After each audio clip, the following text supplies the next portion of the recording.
গুলো সাধারণত চাবানোর অপশন কম থাকে, তারপরে দেখা যায় যে একটা দুটো চাবানো দিয়ে বা তিন চারটা চাবানো দিয়ে ওরা ফেলে খাবে, যার ফলে দাঁত পরিষ্কারের চান্সেসটা কম থাকে।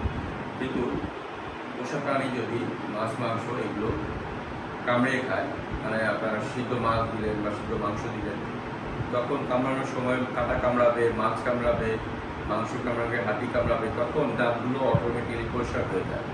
তো কিন্তু ম্যাক্সিমাম বেরোলেই দেখা যায় হোমমেড ফুড খায় কম, ক্যাট ফুড খায় বেশি, জিট বেশি খায়।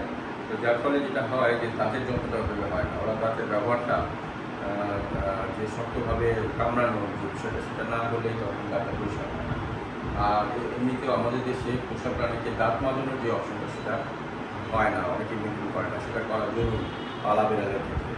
তো আপনারা এটা খেয়াল রাখবেন যে বেড়ালের আপনার দাঁতগুলো, বেড়াল বা কুকুর বা পোষা প্রাণীর দাঁতগুলো চেক করবেন যে কোনো ডাটা পেয়েছে কিনা, হলুদ হয়ে গেছে কিনা, এবং বাজে গন্ধ আসতেছে কিনা, কোনো ব্লিডিং হয় কিনা।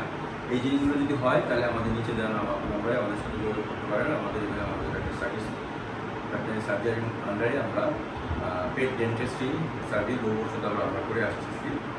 আপনারা যদি আমাদের অভিজ্ঞতার বিষয়গুলো দেখতে চান তাহলে আমরা যে 7-8 বছর আগে থেকে এগুলো শুরু করেছি সেগুলোর লিঙ্ক ভিডিও আমরা আপনাদেরকে দিতে পারবো। আপনারা আমাদের নিচে দেওয়া নাম্বারে যোগাযোগ করতে পারেন। আপনাদের পোষা প্রাণীর যে কোনো ধরনের দাঁতের সমস্যায়, দাঁতের সার্জিক্যাল অ্যাপ্রোচ অথবা মেডিসিনাল অ্যাপ্রোচ অথবা কনসালটেন্সির জন্য আপনারা আমাদের নিচে দেওয়া নাম্বারে যোগাযোগ করে আমাদের সকাল 9টা থেকে রাত 9টা থেকে আমাদের লালমাটি একটা ক্লিনিক এবং গুলশান নিকেতন একটা ক্লিনিক, যারা গুলশানে আছেন তারা গুলশান নিকেতনে অ্যাপয়েন্টমেন্ট করতে পারেন, আর যারা ঝালমাটি এবং লালমাটির আশপাশে আছেন তারা লালমাটি ক্লিনিক আসতে পারেন। ধন্যবাদ সবাইকে। আসসালামু আলাইকুম।